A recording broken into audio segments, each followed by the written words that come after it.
저는 뭐 법사위를 안 해서 잘 몰랐습니다만 총장님이 국회 이렇게 출석하신 게 14년 만이라고 들었는데 맞습니까? 전례를 제가 찾아보지 못해가지고 잘 모르겠습니다. 네. 저는 국회 출석이 나쁘지 않다고 보는 사람인데 어쨌든 관례에 비추어서 결단을 내리신 건데 검찰의 개혁 의지를 상징하는 것 같아서 저는 환영합니다. 잘하셨다고 말씀드리고 싶고요. 공수처 도입과 관련해서 보고자료에 적시되어 있는 내용에 대해서 저도 조금 명료하게 한번 질문을 드려보고 싶습니다. 저희 당은 야당에게 공수처장 추천권까지도 허용할 수 있다 이런 전향적인 입장을 갖고 있는데 여기 기재된 거 보면 제가 역지사지해 보면 충분히 이해됩니다. 검찰이 아니 뭐 공수처 도입하는데 환영합니다 이럴 수는 저는 없을 거라고 생각합니다. 또 검찰의 수장이신데 더더욱이 전 그럴 거라고 보는데 그런 고뇌가 좀 묻어 있다고 봐요. 그러나 지금 여기 헌법 정신을 존중하는 부분 또 하나는 수사권을 병존하는 것을 전제로 하면 뭐 흔쾌히 찬성할 수는 없으나 불가피하게 수용할 수 있다 이런 정도의 뜻인 것 같은데 제 해석이 맞습니까? 공수처 도입 여부에 대해서는 국회에서 논의를 하고 있기 때문에 입법화가 되면 저희들이 존중하고 수용을 해야 한다고 생각합니다. 네, 뭐 국회 입법 상황은 국회에게 입법권이 있으니까 당연한 말씀이시고 국회에서 입법이 되면 행정부처로서는 존중하는 게 맞는 당연한 말씀이신데 저는 불가피하지만 수용하겠다라는 정신을 갖고 계신 걸로 지금 답변에도 그런 뜻이 읽혀서 좀 진전이 있다 이렇게 생각합니다. 그런 자세를 좀 유지해 주십사는 말씀 제가 드리고 싶어서 이 질문 꺼냈습니다. 두 가지 사례를 제가 좀 말씀을 드리겠습니다. 저는 검찰이 이 개혁 의지가 분명하고 과거와 다르다는 걸 보여주는 게 이 사법개혁 또는 검경 수사권 조정하는데 판단하는데 중요한 요소라고 좀 생각하는데요. 그와 관련해서 제가 두 가지 사례만 좀 여쭈어보겠습니다. 2015년 4월에 현직 검사 한 분이 술에 취한 여검사를 상대로 성범죄, 제가 구체적으로 듣기에는 성폭행을 저질렀다라는 사건이 있었습니다. 이게 이제 공론화가 당시 내부에서 공론화가 됐고요. 그런데 결국 이분은 그해 5월에 사표 내고 검찰을 떠나는 것으로 정리가 됐고 지금 성추행 사건 진상조사단에서 이분을 해외에 계신 분을 불러서 지금 조사를 했다고 제가 들었는데 여기까지는 맞는 거죠? 네, 어제 조사를 마쳤습니다. 팩트는 맞는 거죠. 근데 제가 좀 의문이 드는 거는 이게 이제 성범죄 친고죄가 폐지된 게 2013년 6월이니까 그 이후에 벌어진 사건이고 현직 검사 법을 집행하는 현직 검사에 의해서 저질러진 성폭행이면 당연히 저는 이거 검찰 내부에서 절차를 진행을 해서 징계를 하든 파면을 하든 해임을 하든 이런 게 진행되는 게 맞았을 텐데 제가 상식적인 눈으로 봐도 그런데 그냥 옷 벗고 나가는 걸로 정리가 됐단 말이죠. 제가 좀 과민하게 반응하는 겁니까? 아니면 조금 문제가 있다고 보십니까? 당시 사건화가 안 되게 된 과정이 저희들이 살펴보았는데 피해자 측에서 사건화되는 걸 강력하게 반대했던 걸로 그건 뭐 저도 그건 조사가 봤습니다. 됐다고 제가 보고를 받았습니다. 네. 근데 총장님, 이제 친고죄는 이미 폐지가 됐고요. 가해자에게 물어볼 정도였다면 사실관계는 분명한 거 아니었습니까, 그죠? 가해자한테 처벌을 원하느냐 이렇게 물어봤을 때 그 행위는 있었다는 걸 전제로 물어봤을 거 아닙니까? 행위는 있었던 거 아닙니까? 그죠? 뭔지는 모르지만 뭐 성범죄는 있었던 거란 말이죠. 그거를 검찰이 인지를 했단 말입니다. 근데 그거를 그냥 넘어갔다는 거죠. 저는 그건 이해가 되지 않습니다. 피해자를 보고하면서도 저는 처벌할 수 있는 방법이 얼마든지 있었을 거라고 보는데 그냥 넘어갔다는 거고요. 또 하나 이제 저도 익숙한 방식으로 좀 의문을 가질 수밖에 없는데 이분의 부친이 검찰 고위직 출신인 거죠. 또 이분과 특수관계 있는 분이 현직에 지금 핵심 요직에 계신 분이라고 제가 들었는데 저는 이분들이 영향을 끼쳤다고 보지 않습니다만 그렇게 소리가 만들어질 개연성이 있으면 검찰이 더 엄격하게 이 문제를 접근했어야 되는데 지나치게 관대했다. 근데 지금 와서는 또 처벌하겠다고 지금 조사하는 거 아닙니까? 피해자가 지금은 처벌을 원합니까? 그때는 처벌을 원하지 않았는데 지금은 처벌을 원하는 걸 입장이 바꾼 건 아닐 테죠? 근데 왜 검찰이 이 문제를 대하는 태도가 달라졌는지. 그거 제가 납득할 수 없어 드리는 말씀이고요. 비슷한 사례가 또 하나 있습니다. 2013년 7월입니다. 현직 검사 두 분이 필리핀 가서 성접대 받고 향응도 제공받았습니다. 근데도 이분들은 한 분은 큰 로펌에, 옷 벗고 로펌에 가 계시고 다른 한 분은 변호사로 일하고 있습니다. 아무런 처벌 안 받았습니다. 또 재밌는 거는 이분들의 이런 향응을, 성접대와 향응을 제보한 사람이 구속됐습니다. 이 제보자를 고소한 분은 향응과 성접대 한 사람의 친형입니다. 이거 그냥 삼류소설 아닙니까? 근데 성접대 받고 향응을 제공받은 현직 검사 두 분이 아무런 처벌을 안 받았어요. 총장님 어떻게 생각하십니까? 제가 구체적인 내용을 잘 알지 못해서. 아니 그냥 제가 드리는 말씀만 봐도 이상하죠. 뭔가. 근데 이제 그게 어느 범죄가 되는지는 저희들이 수사하는 입장에서는 아무래도 그쪽이 먼저 염두에 되는데 범죄 혐의가 구증이 잘 안 됐다면 아마 징계하는 방향으로 하려고 하지 않았을까 하는 생각이 듭니다. 근데 뭐 그냥 갔고요. 도리어 제보한 사람만 구속이 됐습니다. 그래서 이거는 뭐 이분은 이때 여기에 참여했던 분은 나중에 또 등장합니다. 제가 또 기회가 되면 질문을 드리겠습니다만 상식적인 눈으로 봤을 때 이상하지 않느냐라고 말씀드리는 거고, 그렇다면 검찰이 제 식구 감사기 같은 이런 낡은 관행, 이른바 적폐를 해소해야만이 검찰에 대한 신뢰가 회복이 되고 사법의 주체로 저희가 인정하지 않겠느냐 말씀을 제가 드리고 싶은 겁니다.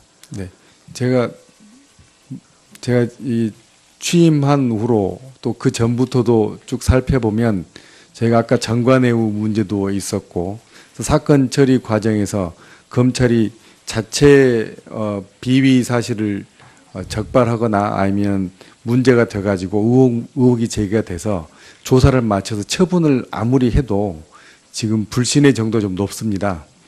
그 이유가 뭘까를 고민을 했고 이걸 어떻게 해소하는 게 나을까 하는 생각을 했는데 저는 제가 지금까지 생각해 본 걸로는 정관예우에 대해서는 좀 별다른 접근 트랙이 또 다른 접근 방법이 필요하겠다는 생각하는 것 하나하고 또 하나는 근본적으로 저희가 조사를 마치고 발표를 했을 때 불신의 벽이 너무 높기 때문에 법조 비리에 관한하는 별도의 조사 기구가 필요하지 않을까 하는 생각을 합니다. 별도의 조사 기구가 있어서 언제든지 조사받을 수 있다는 이게 염두에 있어야 사람들의 행동도 좀 조심스럽게 되고 또 하나는 조사의 결과에 대해서 저희가 사실은 내부 비리나 비위에 대해서 네, 좀 짧게 강력하게 정리하시죠. 처벌을 하려고는 합니다만 그 불신의 정도를 좀 더 낮출 수 있지 않을까 하는 생각을 하고 있습니다. 예, 이철희 의원님 수고하셨습니다. 다음 존경하는 염동열 의원님 질의하시겠습니다. 태백 횡성 영월 평창 정선의 염동열 의원입니다. 먼저 오늘 회의하기 전에 회의가 지연된 당사자로서 불편함을 드려서 송구스럽게 생각을 합니다. 저도 국회의원으로서의 역할, 또 사법개혁인으로서의 기능과 또 의무, 또 제가 짚고 넘어가야 할 여러 가지 문제점을 잘 알고 있습니다. 따라서 공과 사를 엄격하게 구분할 줄 아는 양식도 갖고 있습니다. 그래서 오늘 사실 이해관계가 좀 있기 때문에 불편한 마음으로 오기보다는 참석을 안 할까 고려했었습니다만은 제가 19대 때 사법개혁위원회로서 경찰과 검찰 그리고 공권력에 대한 여러 가지 공청회와 또 지역에 살던 주민으로서 또 지역에 관한 여러 가지 이런 경찰과 검찰의 문제점들을 소상히 전달하는 것도 매우 중요하다라고 생각을 해서 참석을 했습니다. 공과사 구분해서 질의를 드릴 테니까 불편하게 생각하지 마시고 답변해 주시면 고맙겠습니다. 우리 총장님께서 지금 사법개혁위원회가 추구하고 있는 이 문제점은 실질적으로 이제 공수처 설치 문제 그리고 국정원에서 대공수사권이 경찰에 가는 문제 그리고 수사권을 경찰에 이관하는 문제 이런 문제가 복합적으로 사법개혁의 역할입니다. 그런데 우리 검찰의 지금 문제점은 수사권을 경찰에 넘겨주냐 안 주냐는 문제가 실질적으로 현재 핫 이슈가 아니겠습니까? 그렇죠. 네, 그런 논의가 부분적으로 포함되어 있다고 생각합니다. 제가 경찰에도 이제 말씀을 좀 드렸습니다만은 이제 거대 권력을 이제 분산시키고 이제 경찰에 사실 수사권을 이용한다. 그렇게 된다고 한다면 실질적으로 국민을 위한 공권력이나 국민에 대한 민생에 대한 서비스가 아닌 오히려 기관과 기관의 충돌 또 갈등 이것을 이어진다고 한다면 오히려 국민에게 엄청난 불편함을 줄 수 있다고 하는 것이 제가 지난번 경찰청장에게 말씀을 드렸던 내용이요. 똑같은 내용을 총장님에게 드리면서 몇 가지 묻겠습니다. 즉 권한 분산을 한다고 그랬지 않습니까? 그 이유를 우리 총장님께서 검찰의 권한 분산은 그동안에 거대 권력을 갖고 있는 검찰이다. 그래서 과잉 수사를 했다라는 말씀을 아까 법무부가 하셨고, 두 번째로 정치의 중립성을 가지고 이제 문제점이 있을 것이다. 그리고 수사의 공정성, 그리고 인권 옹호 기관으로서의 그 역할을 다하지 못했다는 세 가지 점을 말씀을 주셨어요. 이거 외에 경찰에게 수사권이 넘겨가서는 일어날 수 있는 문제점이 뭐가 있다고 생각하십니까? 지금 우리나라 경찰 제도는 전 세계에 유례가 없는 제도입니다. 국가 경찰 단일 통치 체계로 이루어진 경찰 제도는 대한민국밖에 없습니다. 현대 민주국가 중에서 경찰제의 원형이라고 할 수 있는 자치경찰제를 시행하지 않고 있는 유일한 나라입니다. 그러한 국가 단일 통치 시스템을 갖고 있는데 더해서 정보 기능까지 가지고 있습니다. 정보 기능이 확장되다 보니까 지금은 동향 정보니 정책 정보니 하는 그런 기능까지 확장돼 가고 있습니다. 이게 큰 문제입니다. 오늘 신문에도 보도됐고 최근에 국정원 조사에서도 문제가 됐듯이 동향 정보나 정책 정보나 이런 정보들은 사실은 사찰 정보 성격을 강하게 가지고 있을 수밖에 없습니다. 이러한 분리, 정보가 경찰로부터 분리돼야 되는 문제, 그다음에 지방자치경찰제가 시행돼야 하는 문제, 이런 문제를 선행하지 않고 수사권을 일방적으로 수사사법통제에서 벗어나게 한다면 국가적으로 큰 폐해가 올 것이 당연합니다. 불을 보듯 뻔합니다. 이런 문제를 먼저 해결해야만 그다음에 수사권에 대해서 어떻게 배분을 하는 게 맞는지, 사법통제를 어느 정도로 약화시키는 게 맞는지 이런 논의가 가능하다고 생각합니다. 지난번 경찰청장에 대한 말씀을 제가 드렸어요. 거대 이런 그 경찰의 지금 조직하에 수사권까지 가게 되면 실제 지금 말씀하셨던 검찰에서 가지고 있는 그 폐해가 경찰에서 더욱 우리 국민들에게 깊숙이 침투하고 있는 경찰 조직을 통해서 일어날 수 있다는 염려를 한다. 그런 우려를 한다 이렇게 말씀을 드렸어요. 그런데 경찰이든 검찰이든 이게 공권력이라고 중요하다고 생각하는 건 뭐냐면 이 공권력이 불공정하게 부당하게 이루어진다고 한다면 실제 국민들은 굉장한 자괴감을 느낄 것이다. 그리고 어떤 한계를 느낄 것이다. 그래서 그것이 곧 우리 어떤 희망과 또 공정한 사회를 바라보는 눈이 만약에 달라진다고 한다면 굉장히 삶이 피폐할 것이다 라고 하는 이러한 연결골까지 갈 수 있는 아주 중요한 문제가 공권력이다 이렇게 좀 보고 있고요. 또 우리 지적하셨듯이 정치 검찰로 정치에 만약에 이렇게 가깝게 있다고 한다면 실제로 그것은 여야 대결 구도에 있어서 정권을 잡는 데 있어서도 매우 중요한 요소입니다. 사법권을 진다고 하는 것은 여야 갈등의 시작이고 어떻게 보면 반목의 단초기 때문에 매우 중요하다. 바로 이 정치 검찰은 실질적으로 정치를 서로 불리하게 만들고 정치를 혼란하게 만들고 또 그 혼란은 경제를 혼란하게 만들고 그 경제가 혼란하면 결국은 국민들이 민생이라든가 여러 가지 문제를 통해서 실제 어려움을 겪게 된다 하는 차원에서 저는 여러 가지 정부 구조가 있습니다만은 이 공권력에 대한 정당성과 그리고 어떤 부당함이 있다고 한다면 굉장히 국민에게 삶에 있어서의 영향을 미치는 것이 공권력이다 이렇게 생각을 합니다. 그렇다고 한다면 지금 말씀하셨듯이 검찰이 가지고 있는 수사권을 가지고 있음으로 인해서 여러 가지 폐해가 있다고 저는 봅니다. 수사권과 기소권을 같이 갖고 있고 그리고 수사 개시에서부터 종결까지 영장 청구라든가 검사의 수사 지휘권이라든가 그다음에 여러 가지 기소권까지 갖고 있다고 한다면 한 몸에 갖고 있는 거 아니겠습니까? 그러면 독립적인 사법 기관의 우리 검사가 자기 나름대로 디자인하고 설계하는 수사대로 갈 수가 있다. 종결하고 싶으면 종결하고 과잉수사하고 싶으면 과잉하고 그리고 이것을 부당하면서도 실질적으로 어떤 감정에 의해서 또 어떤 조종 세력에 의해서 얼마든지 혼자 디자인하고 설계하고 끝낼 수가 있다. 이런 그 패단이 있어요. 여기에 대해서 우리 총장님 어떻게 생각하십니까? 위원님께서 말씀하신 내용에 제가 거의 전적으로 동감입니다.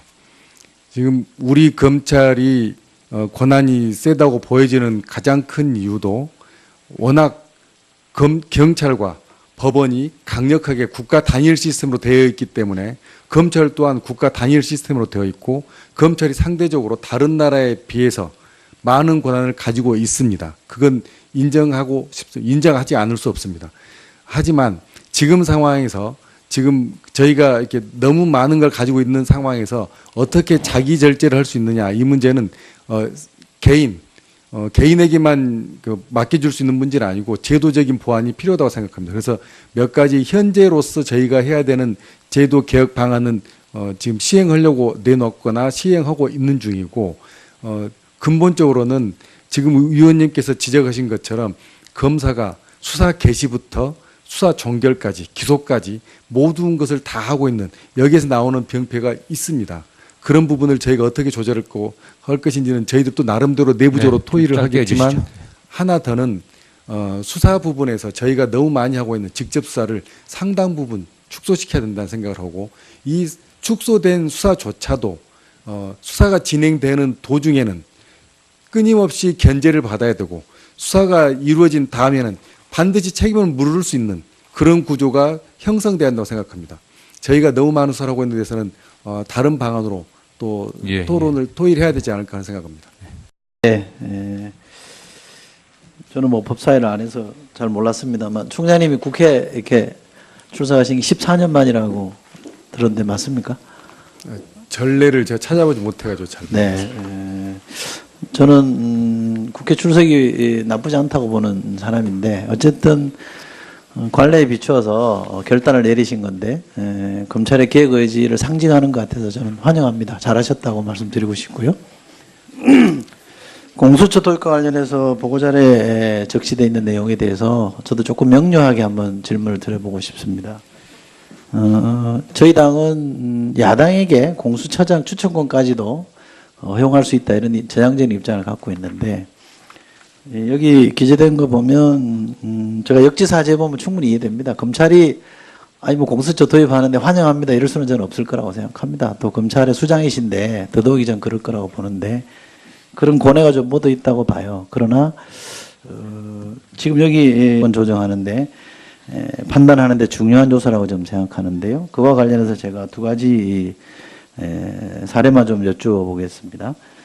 2015년 4월에 현직 검사 한 분이 술에 취한 여검사를 상대로 성범죄, 제가 구체적으로 듣기에는 성폭행을 저질렀다라는 사건이 있었습니다. 이게 이제 공론화가 당시 내부에서 공론화가 됐고요. 그런데 결국 이분은 그해 5월에 사표 내고 검찰을 떠나는 것으로 정리가 됐고, 지금 성추행 사건 진상조사단에서 이분을, 해외에 계신 분을 불러서 지금 조사를 했다고 제가 들었는데, 여기까지는 맞는 거죠? 네, 어제 조사를 마쳤습니다. 예, 팩트는 맞는 거죠. 근데 제가 좀 의문이 드는 거는, 이게 이제 성범죄 친고죄가 폐지된 게 2013년 6월이니까 그 이후에 벌어진 사건이고, 현직 검사, 법을 집행하는 현직 검사에 의해서 저질러진 성폭행이면 당연히 저는 이거 검찰 내부에서 절차를 진행을 해서 징계를 하든 파면을 하든 해임을 하든 이런 게 진행되는 게 맞았을 텐데, 제가 상식적인 눈으로 봐도 그런데 그냥 옷 벗고 나가는 걸로 정리가 됐단 말이죠. 제가 좀 과민하게 반응하는 겁니까? 아니면 조금 문제가 있다고 보십니까? 당시 사건화가 안 되게 된 과정이 저희들이 살펴보았는데, 피해자 측에서 사건화되는 걸 강력하게 반대했던 걸로 그건 뭐 저도 그건 조사가 봤습니다. 됐다고 제가 보고를 받았습니다. 네. 근데 총장님, 이제 친고죄는 이미 폐지가 됐고요. 가해자에게 물어볼 정도였다면 사실관계는 분명한 거 아니었습니까? 그죠? 가해자한테 처벌을 원하느냐 이렇게 물어봤을 때 그 행위는 있었다는 걸 전제로 물어봤을 거 아닙니까? 행위는 있었던 거 아닙니까? 그죠? 뭔지는 모르지만 뭐 성범죄는 헌법 정신을 존중하는 부분, 또 하나는 수사권을 병존하는 것을 전제로 하면 뭐 흔쾌히 찬성할 수는 없으나 불가피하게 수용할 수 있다, 이런 정도의 뜻인 것 같은데 제 해석이 맞습니까? 공수처 도입 여부에 대해서는 국회에서 논의를 하고 있기 때문에 입법화가 되면 저희들이 존중하고 수용을 해야 한다고 생각합니다. 네, 뭐 국회 입법 사항은 국회에게 입법권이 있으니까 당연한 말씀이시고, 국회에서 입법이 되면 행정부처로서는 존중하는 게 맞는 당연한 말씀이신데, 저는 불가피하지만 수용하겠다라는 정신을 갖고 계신 걸로 지금 답변에도 그런 뜻이 읽혀서 좀 진전이 있다 이렇게 생각합니다. 그런 자세를 좀 유지해 주십사는 말씀 제가 드리고 싶어서 이 질문 꺼냈습니다. 두 가지 사례를 제가 좀 말씀을 드리겠습니다. 저는 검찰이 이 개혁 의지가 분명하고 과거와 다르다는 걸 보여주는 게 이 사법개혁 또는 검경 수사 있었던 거란 말이죠. 그거를 검찰이 인지를 했단 말입니다. 근데 그거를 그냥 넘어갔다는 거죠. 저는 그건 이해가 되지 않습니다. 피해자를 보호하면서도 저는 처벌할 수 있는 방법이 얼마든지 있었을 거라고 보는데 그냥 넘어갔다는 거고요. 또 하나, 이제 저도 익숙한 방식으로 모임을 가질 수밖에 없는데, 이분의 부친이 검찰 고위직 출신인 거죠. 또 이분과 특수관계 있는 분이 현직에 지금 핵심 요직에 계신 분이라고 제가 들었는데, 저는 이분들이 영향을 끼쳤다고 보지 않습니다만, 그렇게 소리가 만들어질 개연성이 있으면 검찰이 더 엄격하게 이 문제를 접근했어야 되는데 지나치게 관대했다. 근데 지금 와서는 또 처벌하겠다고 지금 조사하는 거 아닙니까? 피해자가 지금은 처벌을 원합니까? 그때는 처벌을 원하지 않았는데 지금은 처벌을 원하는 걸 입장이 바꾼 건 아닐 테죠? 근데 왜 검찰이 이 문제를 대하는 태도가 달라졌는지, 그거 제가 납득할 수 없어 드리는 말씀이고요. 비슷한 사례가 또 하나 있습니다.